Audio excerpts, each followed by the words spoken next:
উনি আমাকে প্রশ্ন করছেন যে নামাজের পরে তসবিহ পড়া, আমরা পড়ি না তসবিহ? সুবহানাল্লাহ সুবহানাল্লাহ সুবহানাল্লাহ, হ্যাঁ আমরা পড়ি কিনা তসবিহ তাহলিল আমরা করি।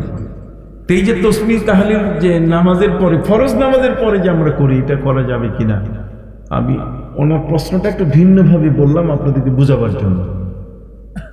আপনাকে মনে রাখতে হবে যে কোনো ফরজের পরে সুনানে রাতেবা আছে কিনা।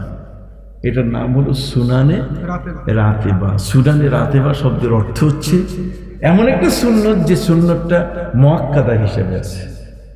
যেমন জোহরের নামাজের পরে 2 রাকাত কি আছে? অতএব এই সুন্নতটা হলো সুন্নতে রাতেবা।